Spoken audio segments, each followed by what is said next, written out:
안녕하세요 여러분, 이투스 과학 강사 곽승훈입니다. 우리 함께하는 생명과학원 학력평가 해설 강의로 지금부터 들어가도록 할 건데요.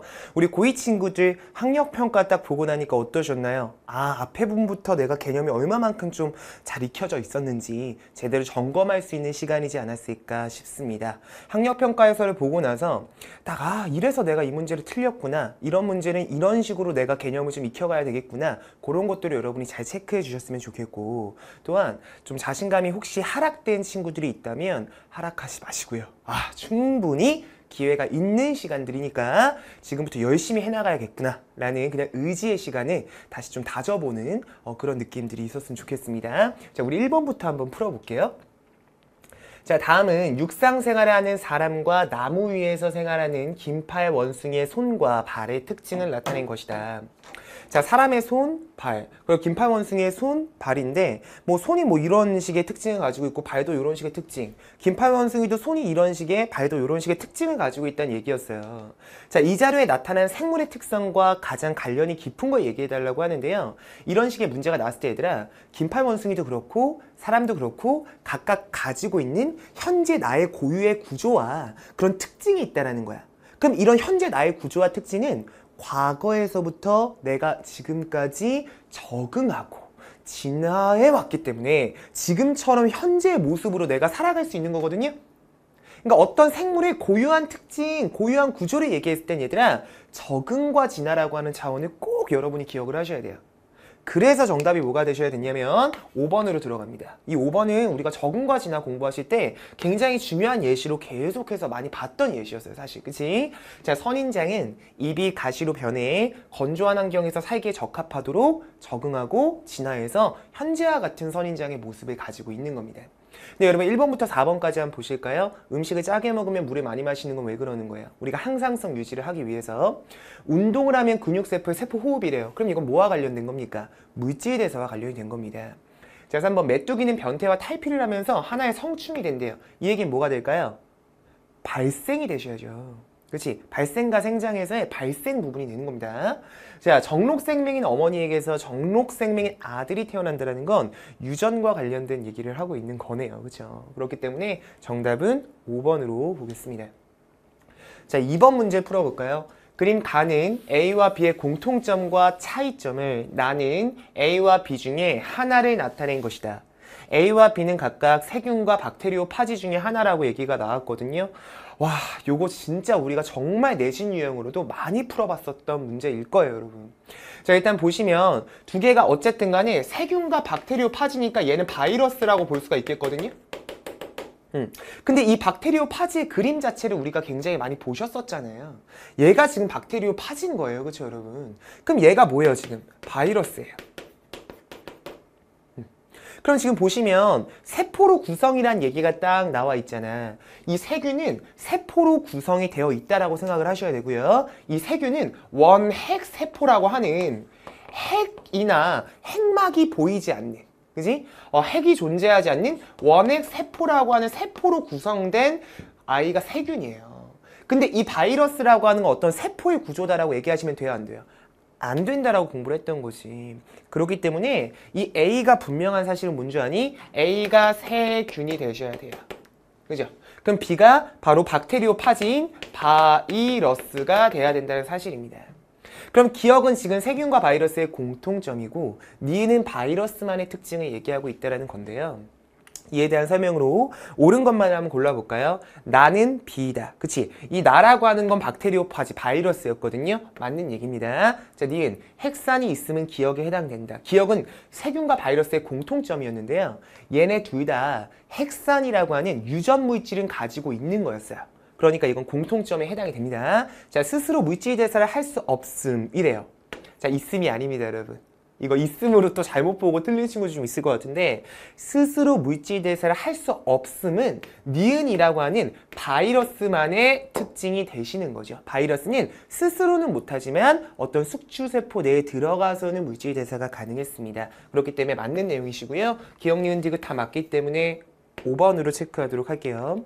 자, 3번 문제 이어서 풀어보겠습니다. 다음은 생명현상을 두 가지 방법으로 탐구한 결과가 나온 것인데요. 가완하는 각각 귀납적 탐구 방법과 연역적 탐구 방법 중에 하나이다 라고 얘기가 나왔어요. 여러분 생명과학 모의고사 문제를 풀다 보면요. 항상 뭐와 뭐 중에 하나이다 라는 식으로 문제를 주어질 때가 굉장히 많거든요. 얘가 연역적이다, 얘가 귀납적이다 이런 식으로 얘기해 주지 않아요. 문제 자체에서 뭐뭐 중에 하나라는 말이 나오면 여러분이 문제를 보는 순간 아 나는 얘가 누구고 얘가 누군지를 파악해야만 이 문제를 풀 수 있다는 생각을 가지시고 딱 접근을 하셔야 됩니다. 이건 굉장히 간단한 유형이거든요. 사실 여러분 앞으로 여러분이 고3에 올라갔을 때는 생명과학 유형에서 항상 뭐뭐 중에 하나 뭐 중에 하나 이렇게 해서 여러 개를 매칭을 시키도록 좀 추론하는 과정을 많이 물어보게 되거든요. 자 그럴 때는요 꼭 각각이 누군지를 먼저 파악을 해야 된다는 생각 가지시고 그거에 대해서 쭉 여러분이 추론을 하시면 되는 건데 자 레디는 파리는 파리로부터 생겨난다라고 생각을 해서 생선 토막이 들어있는 두 개의 병을 준비한 뒤에 병 하나에는 파리가 들어가지 못하도록 병 입구를 천으로 싸서 막았어요. 어떤 실험적인 조치를 해줬네요. 파리야 너가 들어가지 마. 내가 그래서 천으로 싸서 막았어. 어떤 실험적인 조치를 해줬다라는 얘기인 거지. 그러니까 얘가 지금 뭐가 되는 거야? 실험군이라고 생각을 할 수 있는 거야. 여러분 실험군과 대조군을 비교하실 때요. 대조군은 내가 아무런 조치도 하지 않은 건데 왜? 비교하기 위해서.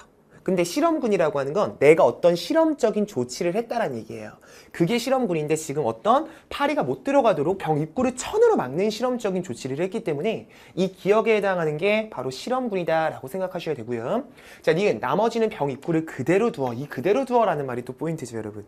이 그대로 두었다는 얘기는 말 그대로 대조군을 뒀다라는 얘기로 여러분이 생각하실 수 있는 겁니다.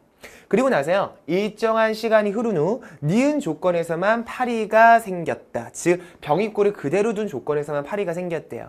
그럼 얘들아 이거는 어떤 한 집단은 실험적인 조치를 해서 실험군을 두고요. 한 집단은 아무런 조치도 내리지 않고 대조군을 설정해서 대조 실험을 진행하고 있는 거거든요. 자 이런 식의 어떤 생겨난다라고 하는 또 가설을 생각을 하시면서 대조 실험을 하고 있다는 건 우리가 공부했었던 바로 뭐가 되시는 거야? 연역적 탐구가 되셔야 돼요.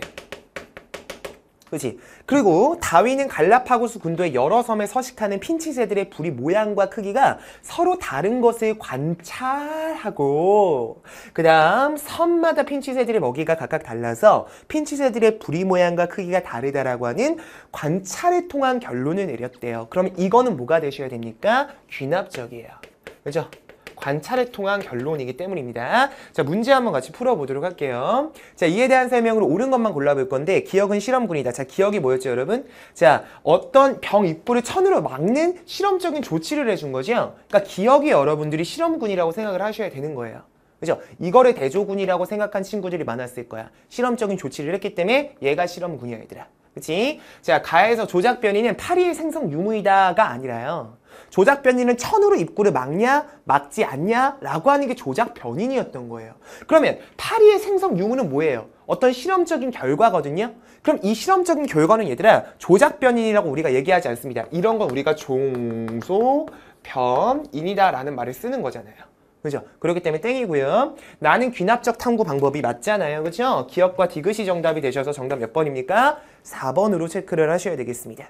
됐을까요? 자, 넘어가셔서 바로 이어 4번 문제 같이 풀어보도록 할 건데 자, 그림은 물질 대사와 대사성 질환에 대한 설명을 학생들이 얘기를 하고 있는 거죠. 자, 이런 식의 유형은 꼭 나와주는 유형인데 학생들 대화 한번 보면서 문제 한번 풀어보겠습니다. 자, 생명 유지에 필요한 최소한의 에너지량을 활동 대사량이라고 하나요? 아니죠. 내 생명 유지를 위한 최소한이니까 기초 대사량이라고 얘기를 하셔야 됩니다. 이거 그렇기 때문에 땡이고요. 대사성 질환에는 당뇨병, 고혈압 등이 있습니다. 그렇죠? 자, 에너지 섭취량보다 에너지의 소모량이 많았대. 에너지를 더 많이 썼는데 비만이 된대요. 비만 같은 게 되는 게 아니라 여러분 뭐가 되셔야 돼요? 뭐 영양실조라든가 이런 것들이 발생을 하셔야지 비만이라고 얘기하시면 안 되는 거잖아요. 그래서 얘도 땡입니다. 정답은 비만 맞기 때문에 2번으로 체크하시면 되는 문제였고요. 자, 넘어가셔서 5번입니다. 자, 그림은 각각 시냅스로 연결된 뉴런 가부터 닥까지를 나타내고 있는데요. 자, 가부터 다까지는 각각 감각뉴런, 운동뉴런, 연합뉴런 중에 하나이다. 여러분이 그림만 딱 보시고도 어떤 게 감각, 연합, 운동인지를 먼저 구분하시는 게 중요했던 것 같아요. 여러분, 감각뉴런이라고 하는 건 중요한 특징을 가지고 있었는데 신경세포체 자체가 축삭돌기 한쪽에 이렇게 혹처럼 달려있다라고 말씀을 드렸었습니다. 그렇기 때문에 이 모습이 딱 보이는 얘가 감각뉴런이구나. 그죠? 이걸 찾아주시는 거고요. 그럼 이 사이에 있는 얘가 누가 되셔야 돼? 연합. 그죠? 판단 명령을 내리는. 그 다음에 다가오가 되셔야 돼요. 운동뉴런이라고 보시면 되겠고요. 감각뉴런은 다른 말로 해서 얘들아 구심성 뉴런이다 라고 얘기해도 되는 거였고요. 운동뉴런 다시 얘기해서 원심성 뉴런이다 라고 얘기하셔도 돼서 이거 갖다 만약에 안 외워진다라고 하면 기억 감각뉴런은 구심성 뉴런, 그치? 이응 운동뉴런 원심성 뉴런 이렇게라도 내가 외우라고 항상 학생들한테 얘기를 해주니까 여러분들 지금 아마 선생님 처음 보는 중도 있을 것 같아요. 그렇게 외워주시면 될 것 같고요. 자, 이에 대한 설명 옳은 것만 한번 골라볼 건데 그 전에 하나만 더 볼게요. 자, 감각과 운동뉴런 얘들아 지금 보다시피 이렇게 마리집으로 쌓여있는 마리집 뉴런이라고 볼 수가 있는데 그 사이에 있는 연합뉴런은 마리집이 없죠. 그러니까 그것도 한 가지 좀 기억해 주시면 좋을 것 같고요. 자, 기억. 간은 자극을 감각기관에서 중추신경계로 전달을 합니다. 자, 니은. 나에서는 흥분이 전도될 때 도약전도가 일어나니 잠깐 여기 마리집이 없잖아. 마리집이 없다라는 건 도약전도가 일어나는 거야? 안 일어나는 거야? 안 일어나는 거야. 도약전도라고 하는 건 이 마리집 부분이 절연체이기 때문에 그 사이 부분인 랑비의 결절에서만 이렇게 뛰듯이 전도가 일어난다라는 거잖아요. 그래서 더 빠르게 이동할 수 있는 거. 그게 도약전도였는데 지금 여긴 마리집이 없다라는 거예요. 그렇기 때문에 얘는 지금 도약전도란 말이 어울리지 않습니다. 자, 디귿. 기억 지점에 역치 이상의 자극을 주면 니은에서 활동 전이가 발생한다라고 하는데요. 여러분 보세요. 기억 부분을 잘 보셔야 돼요. 이 마리집 부분은 항상 이런 것 때문에 짜증나게 우리가 틀려온단 말이에요. 자, 마리집을 가리키고 있습니다. 그럼 마리집은 뭐라고요? 절연체라고요. 절연체 부분이니까 아무리 기억 부분에다가 자극을 준다 하더라도 흥분이라고 하는 게 이동할 수가 없어요. 차라리 이 옆에 있는 이 랑비의 결절이나 이런 부분에 줬었어야지. 그러면 갔지. 근데 지금 이건 절연체 부분인 마리집에다가 준 거거든요. 그러니까 기억에 역치 이상의 자극을 준다 하더라도 활동전이 발생하지 않습니다. 그러니까 정답 몇 번이에요? 1번. 기억만 맞다라고 체크하고 넘어가시면 되는 문제였어요. 자, 넘어가셔서 한 장 넘겨볼게. 얘들아 6번 문제 같이 풀어보겠습니다. 자, 그림 가는 축삭돌기의 한 지점에 시간에 따른 막전이 변화를 나는 가의 구간 A부터 C까지 중에서 한 구간에서의 이온의 이동 상태를 나타낸 것이다. 자, 기억은 나트륨 통로, 니은은 칼륨 통로다 라고 얘기가 나는데요. 얘가 지금 나트륨 통로, 얘가 지금 칼륨 통로구나 라는 내용이에요.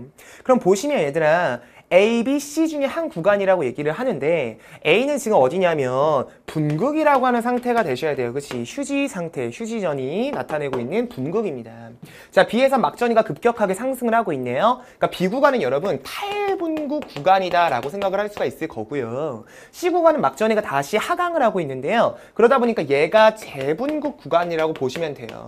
근데 각각의 특징이 좀 있다면 분극에서는 나트륨 통로도 칼륨 통로도 대다수가 좀 닫혀 있어요. 그렇죠? 그리고 나트륨 칼륨 펌프는 계속 일을 하고 있는 거였고요. 자, 탈분극에서의 핵심은 뭐냐면 나트륨 통로의 개방입니다. 그래서 나트륨 이온이 외부, 밖에서부터 세포막 안쪽으로 많이 유입돼서 들어오기 때문에 막전이가 이렇게 안쪽이 상승을 하게 된다는 얘기였고요. 재분극의 핵심은 뭐였냐면 칼륨 통로의 개방입니다. 나트륨 통로는 다시 닫히고요. 칼륨 통로가 열리면서 안쪽에 있었던 칼륨 이온이 바깥쪽으로 많이 유출되어 나갔기 때문에 다시 이렇게 막전이가 하강하고 있는 모습이 나오는 거거든요. 자, 그게 핵심인데요. 지금 그림 자체가 나트륨 통로도 닫혀있고 칼륨 통로도 닫혀있거든요. 그럼 사실 탈분극을 표현하고 싶었으면 나트륨 통로만큼은 개방이 되어 있는 모습을 사실 얘기해 줄 것 같고요. 재분극을 표현하고 싶었으면 칼륨 통로만큼은 개방이 되어 있는 형태를 딱 그림을 보여줬을 것 같은데 그게 아니라 둘 다 닫혀 있으니까 이건 아무래도 분극과 관련된 내용 얘기를 하는 것 같다라고 여러분 체크해 주시면 될 것 같고요. 나트륨 칼륨 펌프는 분극이든 탈분극이든 재분극이든 어떤 순간에서든지 간에 계속 일을 하고 있는 게 나트륨 칼륨 펌프다라고 여러분 생각하셔야 되겠습니다. 자, 이에 대한 설명으로 옳은 것만을 골라볼게요. 자, A에서 세포막을 통한 이온의 이동은 없다라고 나왔는데 때 A는 지금 분극이거든요.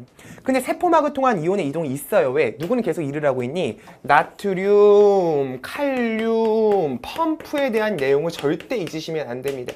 그렇기 때문에 얘를 통한 이온의 이동이 계속해서 있는 거고요.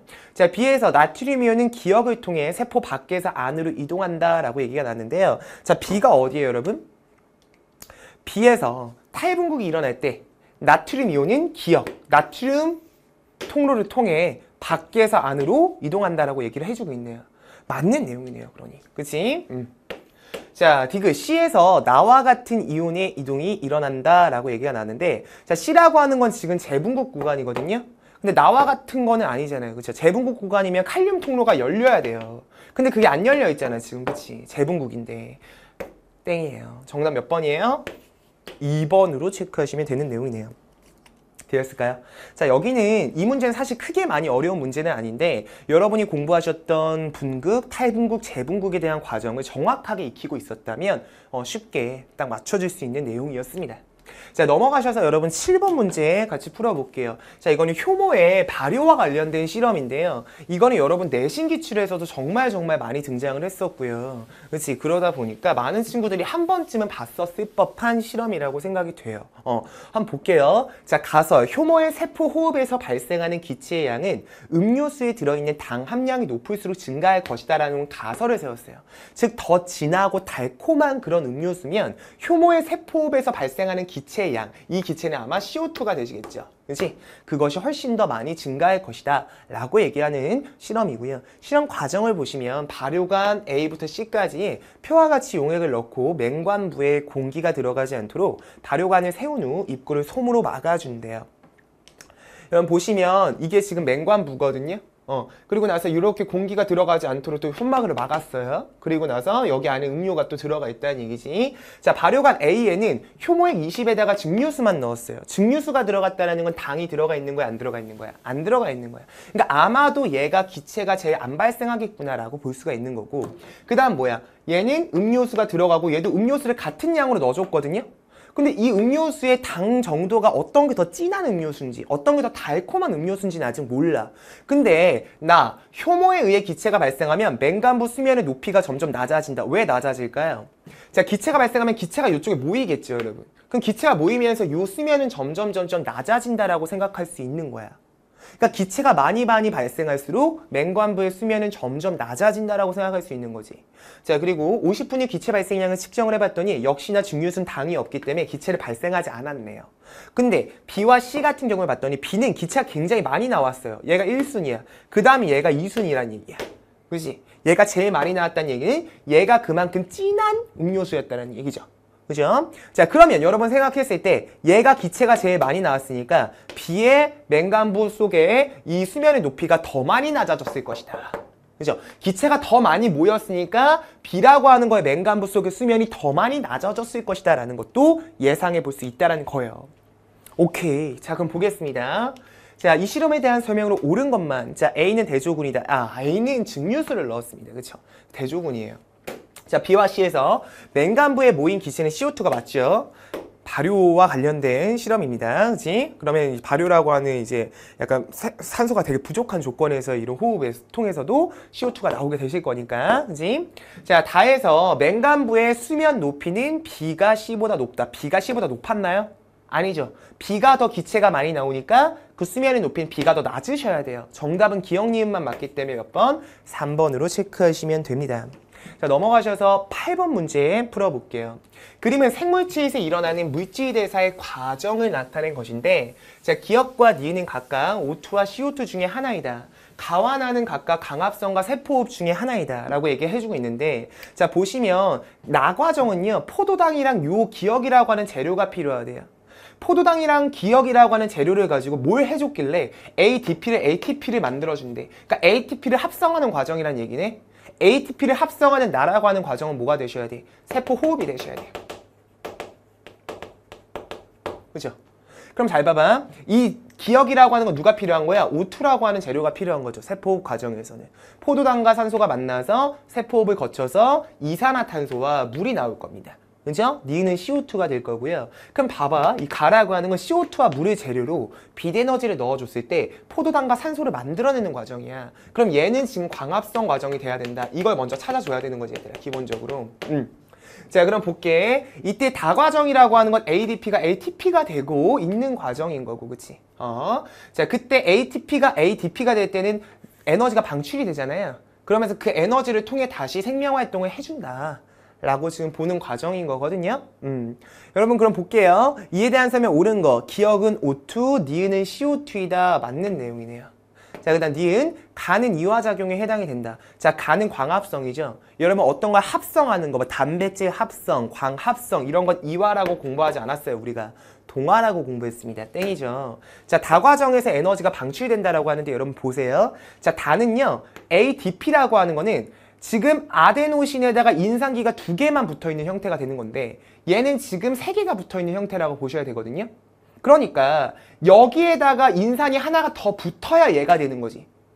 그러니까 얘는 요거에다가 요거를 합성하는 과정이라고. 그러니까 뭔가를 합성하는 과정에선 얘들아 에너지가 들어가는 거야. 그치? 그러니까 이때는 에너지가 흡수되는 과정이라고 생각을 하셔야 되고요. 이때 요 나온 에너지를 가지고 요 에너지로 요걸 만들어주는 거니까 에너지가 방출되는 과정이라고 보시면 안 돼. 그 에너지의 방출 과정은 어디냐면 ATP가 다시 인산기를 띄어내면서 무기인산 띄어내면서 요렇게 ADP로 만들어지는 과정 속에서는 그만큼 에너지가 방출이 될 거 아니야. 그 나온 에너지로 우리가 생명활동을 해주는 거거든. 그러니까 지금 이 다과정에서 에너지가 방출된다는 표현 자체가 틀리신 거라고요. 그래서 정답 몇 번이니? 1번으로 체크를 하시고 이런 식의 문제, 8번 문제는 굉장히 중요한 문제입니다, 여러분. ATP의 이 과정 반드시 잘 이해를 해주셔야 돼요. 언제든지 출제될 수 있는 문제 유형입니다. 자, 그 다음 9번 문제 같이 풀어보겠습니다. 그림은 우리 몸에 있는 각 기관계의 통합적 작용을 나타내고 있는데 자, 가부터 다까지는 각각 배설계, 소화계, 호흡계 중에 하나이다 라고 얘기가 나왔어요. 자, 이에 대한 설명으로 옳은 것만을 보기에서 한번 골라볼까요, 여러분? 자, 요 그림도 굉장히 자주 봤던 그림이실 것 같아요, 여러분. 자, 영양소가 들어왔는데 흡수되지 않은 물질은 그냥 똥으로 나가나 봐요. 그리고 나서 우리 몸에서 필요한 영양소를 작게 쪼개서 포도당 형태로, 아미노산 형태로, 그 다음에 지방산 모노글리세리드 형태로 쪼갠 다음에 우리가 소장의 융털에서 다시 흡수를 해주잖아요. 지금 그 과정을 얘기하시는 거거든요. 이건 소화계예요. 자, 그 다음 순환계, 그 다음에 이건 산소와 이산화탄소에 대한 지금 왔다 갔다 기체 교환이 일어난다는 얘기거든요. 이건 지금 누구예요? 폐와 관련된 생각을 좀 해보신다면 요게 지금 호흡계가 된다라고 생각을 하실 수 있는 거고, 그 다음 오줌을 나간대요. 그럼 이게 지금 딱 봐도 뭐예요? 배설계다라고 여러분이 체크를 하셔야 되는 거죠. 자, 문제 볼게요. 가는 소화계네요. 나에 속하는 기관에는 폐가 있죠. 그치? 다에는 요소가 배설된다. 배설계를 통해 오줌을 통해 요소가 나가잖아요. 그렇잖아요. 기억, 니은, 디귿 정답. 정말 쉬운 문제였어요. 여러분 5번 이렇게 체크하시면 되는 문제였고요. 자, 10번 문제 한번 풀어볼 건데 이 10번은 굉장히 참신한 문제의 유형이에요. 선생님이 예상을 하기에 이 10번 문제는 이번 학력평가에서 여러분 등장을 하긴 했지만 이런 식의 문제는 그냥 가장 애기 문제라고 생각을 하시면 될 것 같아요. 여기서 나올 수 있는 굉장히 참신한 문제면서도 애기 문제다. 그래서 만약에 다음번에 또 만약에 학력평가나 여러분들 나중에 고3 올라갔을 때 또 기출이 된다면 이런 식으로 뒤집혀서 그러니까 뭔가 이게 지금 가지에서 축삭, 가지에서 축삭, 가지 축삭, 가지 축삭 다 이런 식이거든요. 근데 우리가 반대로 축삭에서 가지로는 못 가는 거잖아요. 흥분의 전달이라고 하는 게. 그게 좀 뒤집혀 있는 형태들이 좀 나올 수도 있을 것 같아. 그런 것들 좀 조심해 주시면 좋을 것 같고요. 일단 요 문제 한번 풀어보겠습니다. 자, 기억부터 리을까지는 각각 A부터 D까지 중에 하나이다. 내가 이 중 하나 나오면 뭐라 그랬니? 생각했을 때 기억, 리을이 각각 A부터 D까지 누군지를 먼저 주어진 자료를 보면서 파악하자라는 걸로 일단 접근을 하셔야 돼요. 항상 이런 식이거든요, 여러분. 자, 보시면 활동 전이가 발생한 신경의 수가 기억은 하나밖에 없답니다. 리을도 하나인데요. 디귿은 2개래요. 그치? 그럼 한번 볼게요. 만약 여기에다가 자극을 주면 활동 전이가 너 4개 발생해요. 왜? 축삭에서 가지론 갈 수 있거든요. 축삭에서 가지론 갈 수 있어요. 그러니까 하나, 둘, 셋, 넷. 4개가 나오는데 여기 4개짜리가 없잖아. 그러니까 얘가 4개인 거야. 그리고 니은이 누가 되는 거니? A가 된다라고 밝혀낼 수 있는 거라고. 그럼 만약 B에다가 줬다 하면 B 하나밖에 없는 거거든요. 왜? 여기에서 여기로 못 가거든요, 지금. 가지에서 축삭으로는 못 가요, 여러분. 그러니까 B는 하나짜리고 또 하나짜리가 하나 더 있으니까 또 볼게요. 누구도 하나짜리니? 자, 여기서 보면 얘도 하나짜리네요, D. 여기도 이렇게는 못 가거든요. 그러니까 D도 하나짜리라고 생각을 하시면 돼요. 그래서 기억과 리을은요, B와 D 중에 하나다라고 여러분 생각할 수 있는 겁니다. 자, 그 다음에 그럼 디귿이 누구예요? C네요. C에다 자극을 주는 순간 여기 두 개거든요. 그래서 이게 C예요. 됐어요? 그래서 그거를 가지고 여러분 같이 문제를 풀어볼 건데, 자, A는 4이다. 여러분 A 4 맞죠? 그래서 기억은 맞는 내용으로 체크하시고요. 자, 디귿은 B에 해당된다. 자, 디귿은 B에 해당되나요? 아니죠. 디귿은 C에 해당되기 때문에 이거 땡이라고 생각하셔야 됩니다. 자, 디귿. 리을을 자극했을 때 A의 축삭도액이 말단해서 신경전달 물질이 분비된다. 자, 리을이 어디예요? 리을이면 지금 B 아니면 D거든요? B 아니면 D를 자극했다라고 했을 때 A의 축삭도액이 말단해서 신경전달 물질이 왜 나옵니까? 안 나오죠. 여기서 여기로 자극이 안 가는데 무슨 갑자기 여기서 왜 나와요? 안 나와요, 여러분. 그쵸? 그렇기 때문에 이 얘기는 땡이 되신다고요. 그래서 아니고요. 정답은 기억만 맞기 때문에 1번으로 체크하시면 되는 문제였다. 이렇게 가도록 하겠습니다. 자, 넘어가셔서요. 여러분, 한 장 더 넘기겠습니다. 이제 11번 문제인데요. 근육 문제가 나왔습니다. 자, 근육 문제는요. 어렵게 나오면 참 근육이 진짜 어렵게 나오고, 근육 문제는 지금처럼만 나와준다 하면 그래도 아유, 그래 풀 수 있어 라고 우리가 자신있게 볼 수 있는 문제 유형이라고 생각하거든요.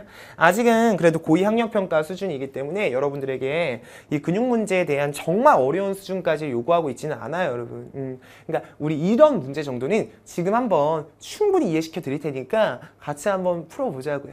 앞으로 우리가 고3까지 제대로 준비를 해나가시려면 지금 학력평가 해설 듣고 있는 여러분들 같이 지금부터 꼼꼼하게 잘 들어주시고 잘 대비를 해나가시는 과정이 무엇보다 쌤은 중요하다고 생각합니다. 그게 성실함이거든. 자, 볼게.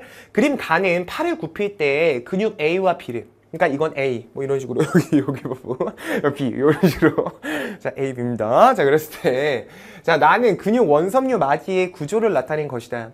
자, 근육 원섬유 마디는 좌우 대칭이다. 자, 그리고 기억은 액틴 필라멘트와 마이오신 필라멘트가 겹쳐지는 부분이고요. 그 다음에 니은은 액틴 필라멘트만 있는 부분이라고 얘기를 하네요. 그리고 나서 A는 얘를 가리키는데 지금 보면 이게 액틴 필라멘트만 있는 부분이고요. 얘는 약간 두꺼운 필라멘트잖아요. 얘가 누구예요? 그럼 지금 마이오신 필라멘트라고 볼 수 있죠.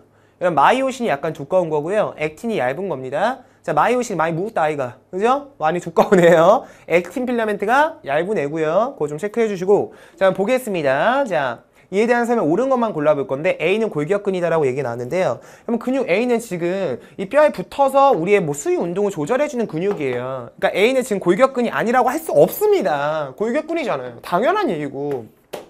자, A는 마이오신 필라멘트 맞고요. 자, B에서 기억 플러스 니은의 길이는 팔을 굽히기 전보다 길다. 여러분 이거 조심하세요. 잘 봐.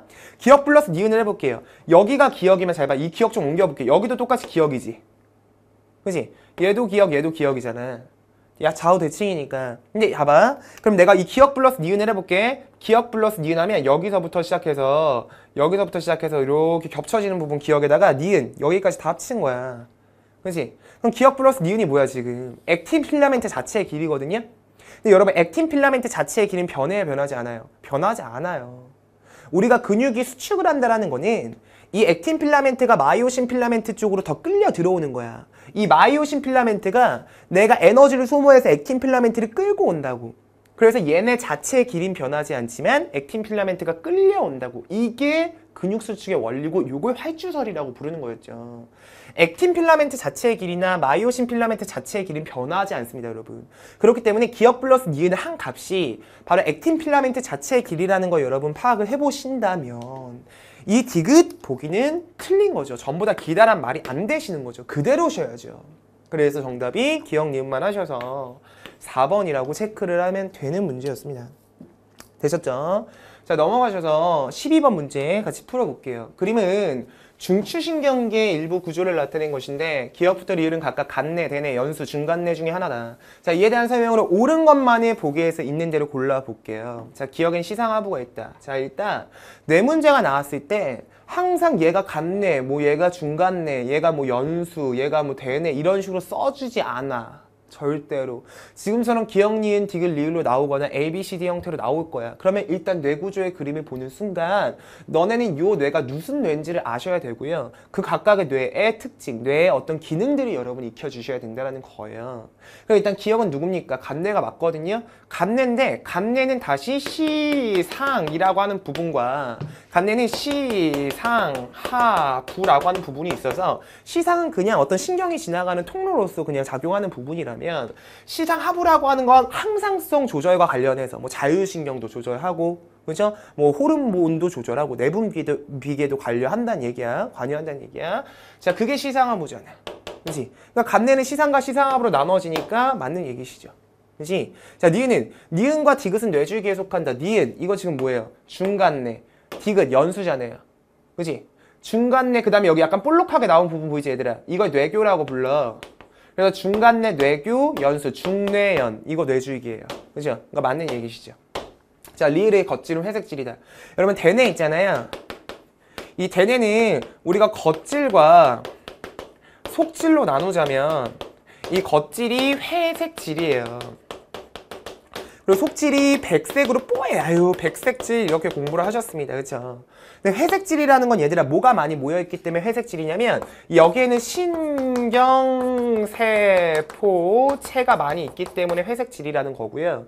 회색을 띈다라는 건 그런 거야. 그러니까 백색을 띈다라는 거는 축삭도기 부분이 많이 모여있기 때문에 백색을 띠는 거거든. 그러니까 그거를 좀 같이 꼭 기억을 해줘야 돼. 이건 대뇌에 대한 얘기고 얘들아 하나만 더 얘기할게. 만약에 이게 대뇌가 아니라 척수에 대한 얘기로 나오잖아. 그럼 척수도 겉질과 속질로 나눠지거든. 근데 척수는 겉질이 백색질이야. 이게 바뀌어야 돼. 일로 가야 돼.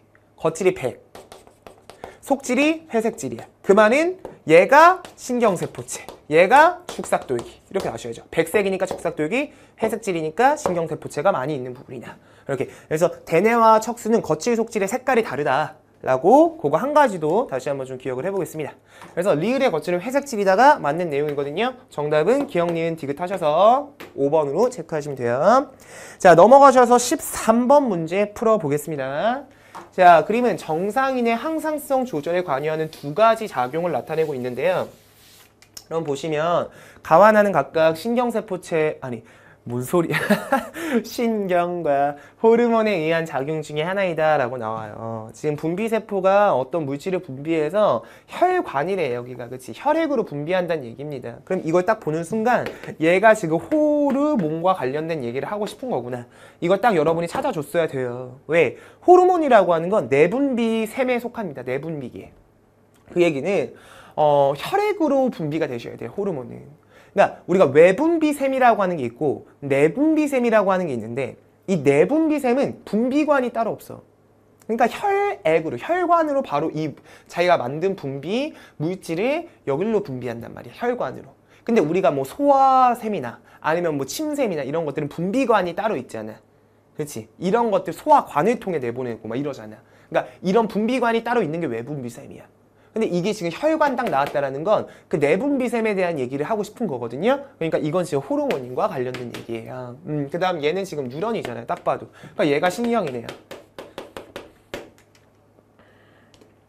자, 기억은 물질 A의 표적 세포이다. 자, 볼게요. 여러분 기억 보시면 지금 기억이 있어요. 근데 이 기억이라고 하는 물질 A가 나왔을 때 이게 물질 A잖아요. 물질 A가 여기 달라붙고 있네 얘들아. 그지? 달라붙는다라는 건 표적 세포인 거예요. 그죠? 작용을 할 수 있다는 얘기예요. 그 모양이 그대로 맞아 떨어지잖아요. 그러니까 오케이. 맞는 얘기지 뭐. 자, 니은 가와 나의 신호 전달에 모두 화학물질이 관여한다. 자, 호르몬 자체가 화학물질이고요. 신경도 신축삭도에게 말단해서 화학물질이 나오시잖아요. 그죠? 다 관여하시는 겁니다. 자, 항상성 조절 효과는 가보다 나에서 오래 지속된다. 자, 가는 호르몬이고 나는 신경인데 오로 지속되는 거는 가입니다. 가. 호르몬이 오래 지속되고 신경이 더 일시적이라고 우린 배웠어요. 그렇기 때문에 이건 땡이 되셔야죠. 정답 기억, 니은 하셔서 3번이다 라고 체크하시면 되는 그런 문제였습니다. 되셨을까요? 오케이. 그러니까 여러분들 호르몬과 신경을 구분해서 비교하는 문제는 내신 시험에도 정말 잘 나왔지만 당연히 학력평가 기출에도 정말 잘 나옵니다. 그죠? 호르몬과 신경을 좀 비교했을 때 또 이런 지속성, 일시적이냐, 지속적이냐 이런 것도 되게 중요하고 작용 범위에 대해서도 좀 나오거든요. 호르몬은 온몸을 돌잖아요. 혈액을 타고. 그렇지? 그러니까 호르몬의 작용 범위가 좀 더 넓다라고 얘기하고요. 신경의 작용 범위가 좀 더 좁다라고 얘들아 얘기를 해. 그런 것들도 좀 체크해주면 좋을 것 같아. 자, 넘어가셔서 14번 문제 같이 풀어볼게. 그림은 감각기관 A와 B에서 수용된 자극이 중추신경계를 거쳐 반응기관 가부터 다로 전달되는 경로를 나타낸 것이다. 자, 이에 대한 설명으로 옳은 것만이 보기에서 있는 대로 한번 골라보도록 할게요. 여러분, 그럼 이런 식의 딱 그림이 나왔잖아요. 이것도 정말 핵심이 되는 문제죠, 여러분. 자, 이 그림에서 딱 여러분이 파악을 해보세요. 자, 일단 A라고 하는 건 감각기관을 통해 내가 대뇌한테 어떤 감각을 줬고요. 그치? 그 다음에 바로 반응기관한테 줬다는 얘기예요. 근데 지금 이 경로랑 요 경로가 좀 차이가 있잖아요. 이 첫 번째 가로 가는 경로는요, 얼굴과 관련된 내용이라고 생각하시면 돼요. 여러분, 내가 만약 이렇게 얼굴이 찡그렸어? 찡그렸다는 얘기는 바로 이 대뇌에서 내가 반응하는 근원대로 시킨 거예요. 내 얼굴이 안면 근육으로 시킨 거라고요. 근데 안면 근육을 시킬 때 척수를 지나서 굳이 안면으로 다시 돌아올 이유가 없잖아. 시간을 뭐하리라 더 들여서 대뇌에서 시킬 건데 척수를 지나서 다시 돌아오니. 그러니까 얼굴 쪽에 있는 건 척수를 거쳐서 막 가지 않아. 그러니까 요런 것들이 바로 얼굴과 관련된 그런 식의 예시야. 그러면 지금 뭐냐? 지금 요거에 해당하는 건 뭐야? 내가 감각기관 예를 들어 눈에서 봤어? 내 대뇌에서 시켜서 지금처럼 분필을 쓰라 그래. 이런 건 척수를 지나서 갈 수 있는 것들이잖아. 그러니까 요런 것들. 됐어? 그 다음에 B에 해당하는 건 뭐냐면 지금 어떤 감각이 똑같이 왔어. 이건 둘 다 감각 뉴런이에요. 감각 뉴런. 왜? 신경세포체가 옆에 혹처럼 달려있잖아요. 요것도 다 지금 감각 뉴런이라는 거 여러분들한테 주는 힌트거든요. 그러니까 이 기억 자체가 감각이죠. 감각. 구심성이라고요. 그럼 얘 같은 경우에는 지금 바로 감각이 왔을 때 척수가 시켜서 바로 시키시죠. 대뇌한테 먼저 주기보다는. 몸의 안전을 위해서 예를 들면 뜨거, 따가 이런 식의 회피 반사를 한다라든가 아니 무릎 반사를 한다라든가 이런 거 다 척수가 시키는 거거든요. 그런 것들이 지금 다에 해당되는 거야. 무조건 반사에 대한 예시를 지금 말을 해주고 싶었던 거야. 자, 볼게. 기억과 니은은 모두 말초신경계에 속한다. 여러분, 기억은 뭐예요? 그럼 감각 뉴런이에요. 그치? 그러니까 감각신경, 말초신경계에 속합니다. 우리 몸에 뻗어있는 체성신경 중에서 그냥 감각을 느끼는 부분이라는 거잖아요. 그치? 맞는 얘기시죠. 그 다음에 니은 같은 경우는 척수 자체를 얘기하시죠. 그럼 척수라고 하는 건 뇌나 척수는 중추신경계에 속합니다. 그럼 중추신경계에 속하는 뇌나 척수는 감각뉴런으로 이루어져 있다고 할 수가 없어요. 여러분, 연합뉴런으로 이루어져 있다고 공부하셨거든요. 그래서 땡인 거야, 기억이. 둘 다 말초신경계래잖아요. 척수는 중추신경계예요. 그죠? 중추신경계. 자, 니은 날아오는 공을 보고 손으로 잡았대요. 공을 내가 직접 보고 손으로 잡았다는 건 A에서 간지 한번 볼게요. 손으로 잡을 건데 어떻게 A에서 바로 가로 갑니까? 보고 나서 척수 지나서 손으로 시켜야죠. 그러니까 가와 나는 그렇게 구분을 하셔야 돼요. 그러니까 가가 아니라 나라고 얘기하셨어야 돼요. 그래서 이것도 땡이네요. 자, 뜨거운 것을 만졌을 때 자신도 모르게 손을 떼는 행동은 지금 척수가 시키는 척수 반사입니다, 여러분.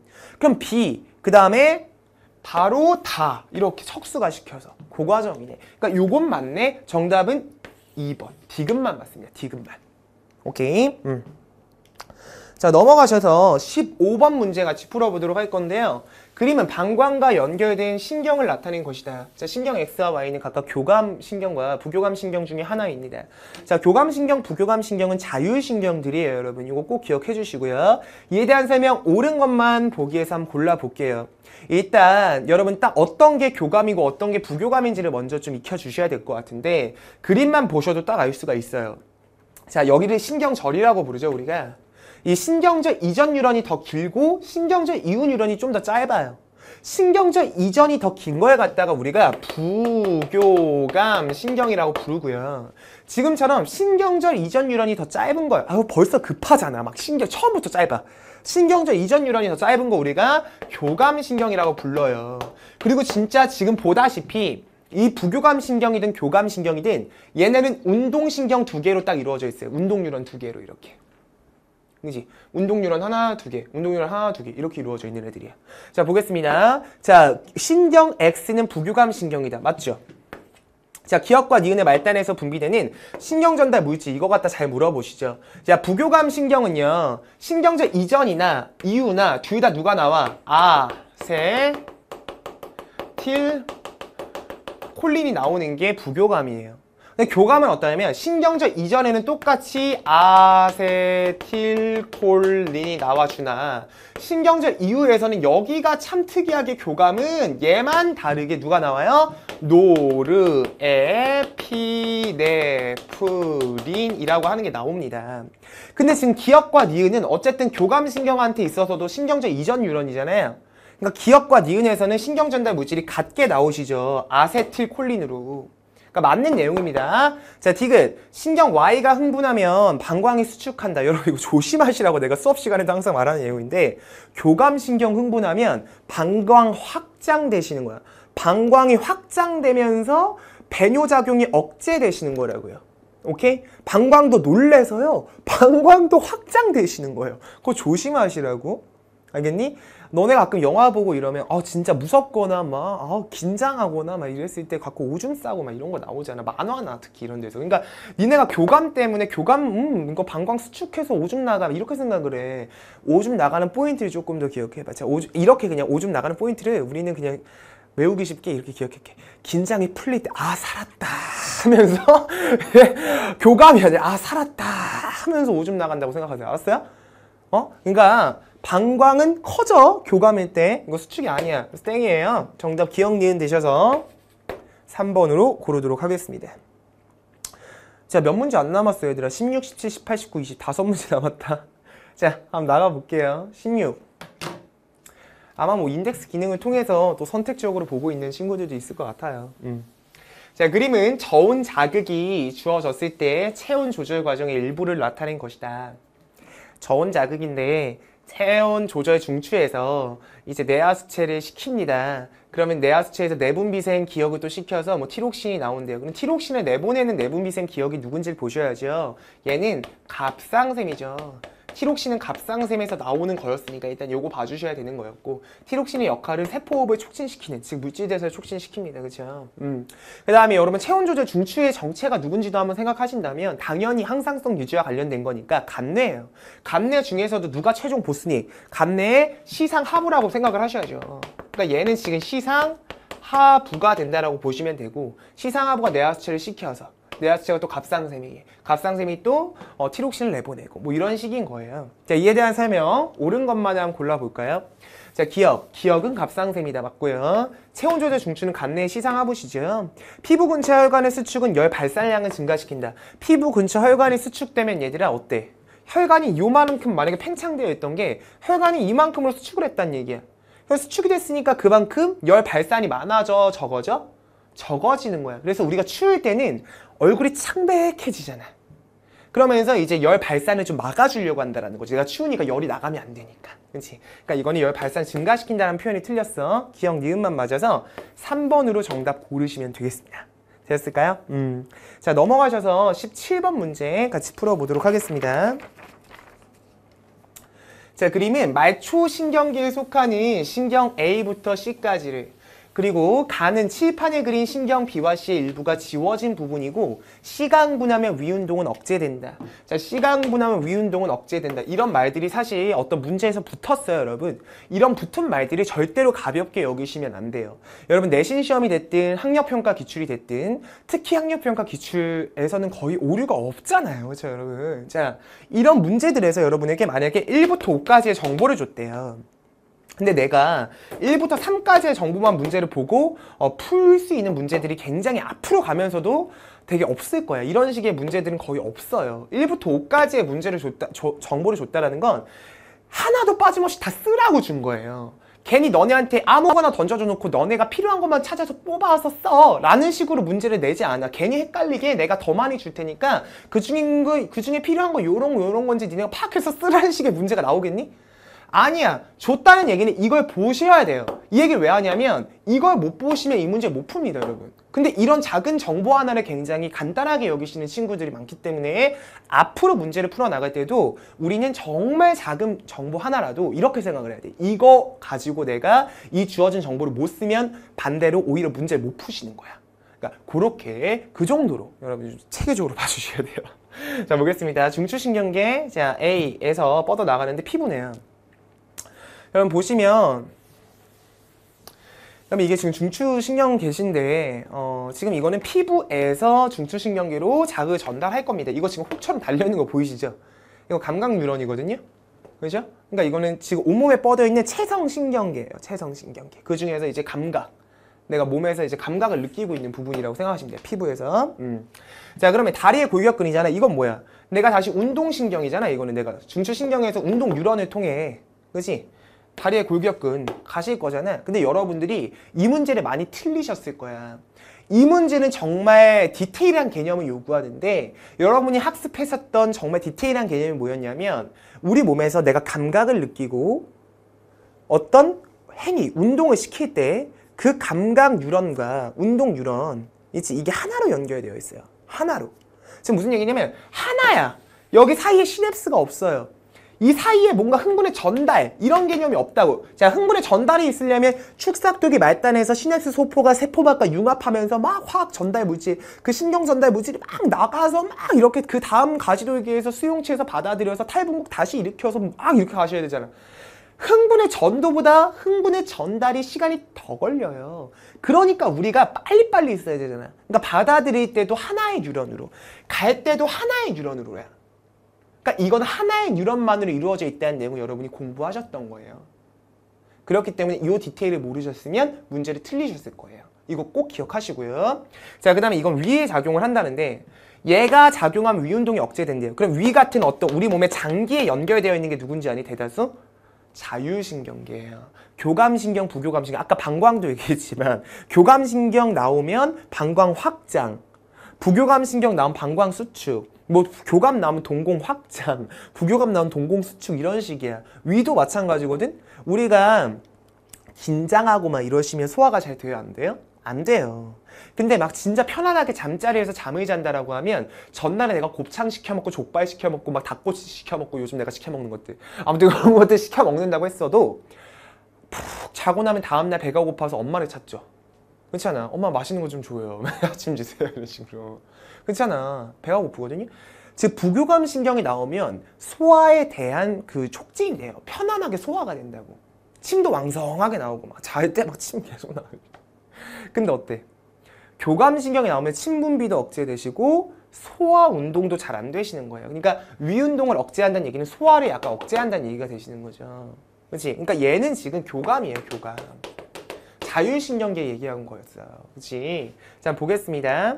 자, A는 감각신경이다. 그죠? 감각신경이니까 여러분 피부에서부터 자극을 받아들이는 거고요.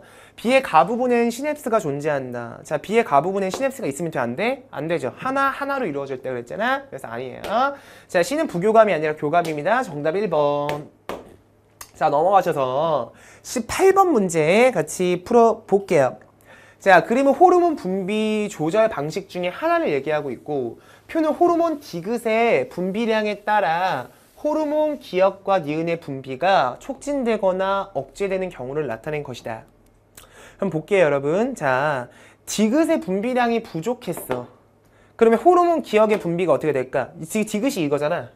내분비샘 비해서 호르몬 디귿이 덜 나왔다라는 거야. 그럼 이게 덜 나오면 안 되는 거지.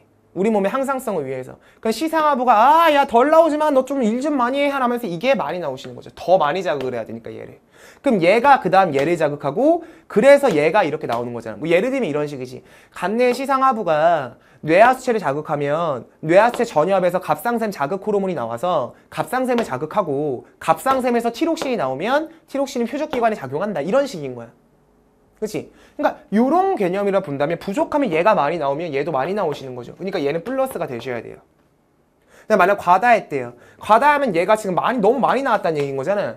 그럼 좀 시상하고 다시 야 좀 적게 나와야 돼. 그럼 다시 너 이거 적게 나와. 그럼 얘를 덜 자극하니까 얘도 적게 나와. 그럼 얘도 덜 자극받아서 얘가 덜 작게 나와. 이런 식으로. 그럼 지금 과다하면 어떻게 나오셔야 돼? 얘도 적게 나오셔야 되니까 마이너스라고요. A는 플러스 B는 마이너스시네요. 자, 보겠습니다. A와 B는 둘 다 플러스가 아니시네? 그지? 자, 니은 뇌하수체 전엽은 내분비샘 A에 해당된다. 뇌하수체 전엽은 내분비샘 A에 해당되겠네요.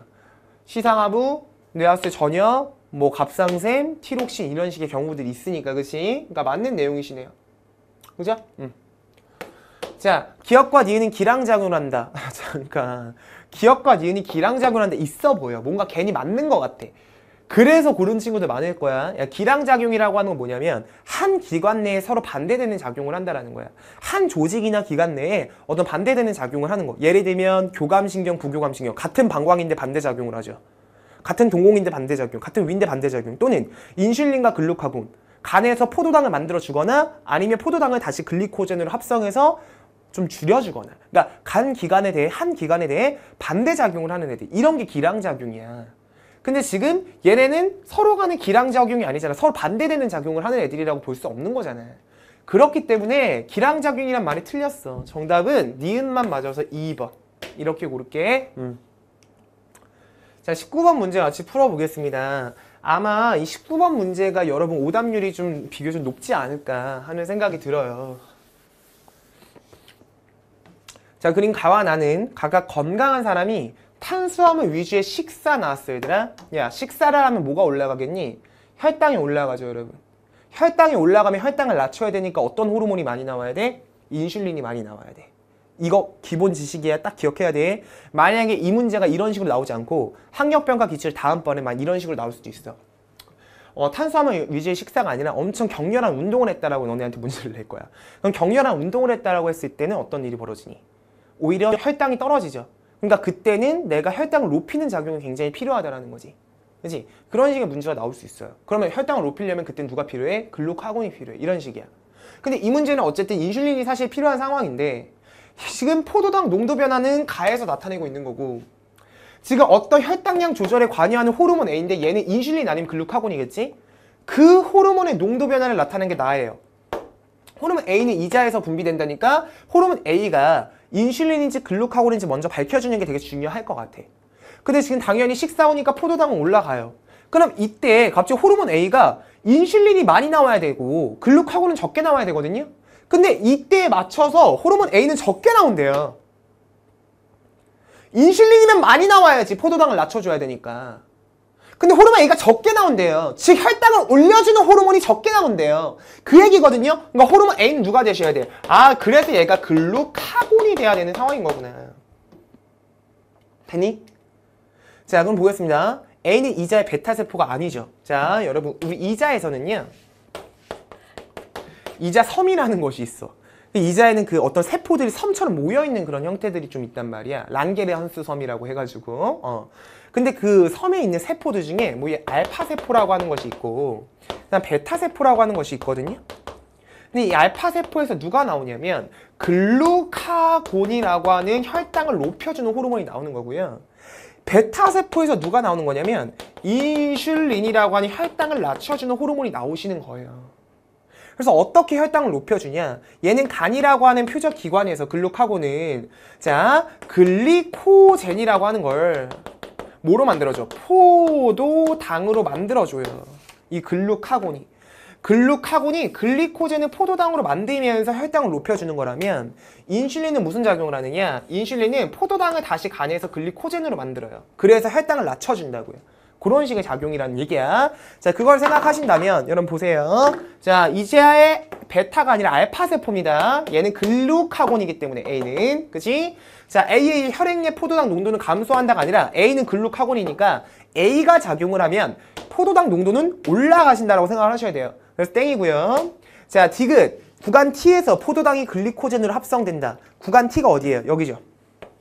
구간 T에서 지금 포도당이 막 올라가고 있죠.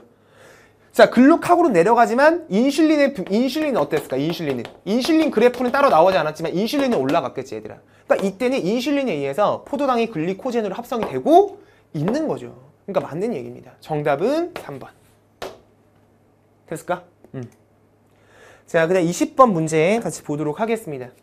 야, 20번 문제는 선생님이 생각하는 항상성 유지와 관련된 가장 트렌디한 문제라고 생각을 해요. 이번 학력평가 문제에서. 요즘에는 옛날엔 항상성 유지라고 하면 사실 체온 유지나 뭐 아니 혈당 유지나 이런 것들이 되게 더 중요했던 것 같은데 항상 추세가 항인효 호르몬과 관련된 삼투압 유지와 관련된 항상성 유지 문제가 굉장히 중요하다고 생각이 되고 특히나 지금 이 문제에 들어있는 오줌의 삼투압과 관련되는 문제들이 여러분이 항인효 호르몬 얘기가 나왔을 때 비교적 굉장히 많이 헷갈려하는 문제 유형이기 때문에 잘 나오거든요. 그래서 이 문제 잘 보세요, 여러분. 자, 그림 가는 호르몬 A의 분비와 작용을 나는 건강한 사람의 혈장 삼투압에 따른 혈중 호르몬 A의 농도를 나타낸 거야. 자, 보면 뇌하체 후엽이란 얘기가 딱 보였을 때 후엽에서 나오는 호르몬 너네가 두 가지 공부했거든요. 그 하나가 뭐냐면 옥시토신이라고 하는 호르몬이고요. 다른 하나는 ADH. 얘 이름이 뭐야?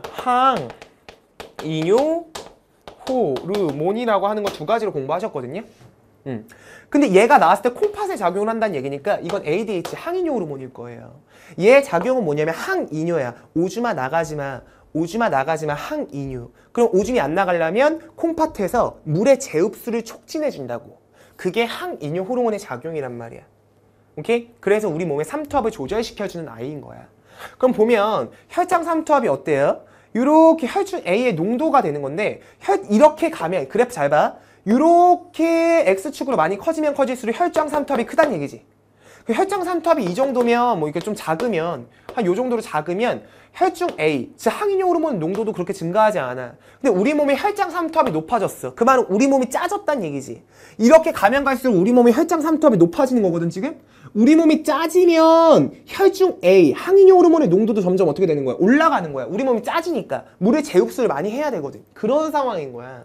오케이? 그러니까 이 상황에서 문제 한번 보시면 자, 기억. A는 항이뇨 호르몬이다. 맞는 얘기죠 뭐. 자, 수분 섭취량이 증가하면 A의 분비량이 증가한다. 얘 수분 섭취량. 지금 물을 많이 먹었대. 그럼 우리 몸이 덜 짜져. 그러면 수분 섭취량이 증가하면 항이뇨 호르몬이 많이 나오면 돼, 안 돼? 안 되는 거야. 물을 많이 재흡수할 필요가 없는 거거든. 이미 물이 많은데. 그러니까 아니지. 증가라는 말이 땡긴 거잖아. 자, 디귿. 단위 시간당 생성되는 오줌의 삼투압은 P1일 때가 P2보다 낮다. 잘 봐. 오줌의 삼투압을 볼 거야. 자, P1과 P2 중에 어디가 항이뇨 호르몬이 많이 나왔어? P1과 P2 중에 P2가 항이뇨 호르몬이 많이 나오죠. 그렇잖아 지금. 항이뇨 호르몬 많이 나오는 거잖아. P2가. 항이뇨 호르몬이 많이 나온다는 얘기는 물의 재흡수가 많아졌지. 그럼 진한 오줌이 나오겠지. 진한 오줌이라고 하는 거는 오줌의 삼투압이 높다라는 표현인 거야. 앞으로 오줌의 삼투압이 높다라고 얘기하면 진한 오줌이라고 생각하시면 돼요. 그리고 이거 꼭 기억하시는데 여러분이 지금처럼 뭐 이 과정을 생각하면 쉬워. 근데 생각보다 너네가 많이 헷갈려 하니까 이건 그냥 외우라고 난 얘기를 하는데 ADH라고 하는 항이뇨 호르몬이 많이 나오시잖아요? 항이뇨 호르몬이 많이 나오면 자동으로 여러분 꼭 기억하세요. 오, 줌, 의, 삼, 투, 압은 어떻게 되는 거니? 얘도 커지는 거야. 항이뇨 호르몬이 많이 나오면 오줌의 삼투압도 커진다. 둘 다 커진다라고 생각하세요. 알겠어요? 자, 그리고 앞으로 항이뇨 호르몬이 적게 나왔대. 그 말은 물의 재흡수가 잘 안 됐네? 그럼 묽은 오줌이 나오겠네? 그러니까 오줌의 삼투압도 적은 거라고. 얘가 많으면 얘도 많은 거고 얘가 적으면 얘도 적은 거. 얘네 둘과의 관계는 좀 외워주시는 게 좋을 것 같아요. 오케이? 꼭 같이 봐주시면 좋겠습니다. 그래서 이거는 P1일 때가 항이뇨 호르몬이 덜 나온 거니까 P2일 때보다 오줌의 삼투압도 낮다. 맞는 내용이신 거예요. 정답 기억 디귿 들어가셔서 4번으로 고르시면 되겠습니다. 됐을까요? 자, 이렇게 하셔서 여러분들 우리가 생명과학원 이번 고2 6월 학력평가 기출 문제들을 한 문제도 빠짐없이 다 풀어드려 봤습니다. 여러분 사랑하는 우리 제자들 고생 정말 많으셨고요. 이번 학력평가를 통해 여러분 낙심하시지 마시고 여러분이 더 도약하는 그런 발전의 기회로서 삼으셨으면 좋겠습니다. 앞으로도 지금처럼 성실하고 꼼꼼하게만 공부 잘 해주신다면 여러분이 정말 원하시는 결과 끝까지 놓치지 말고 노력해서 달려나가셨을 때 이루실 수 있을 거라고 선생님이 응원하겠습니다. 자, 우린 더 좋은 강의와 여러분이 사랑할 수 있는 그런 학습 내용들을 가지고 정말 매력적인 강의를 가지고 쌤이 또 돌아오도록 하겠습니다. 고생 많으셨어요.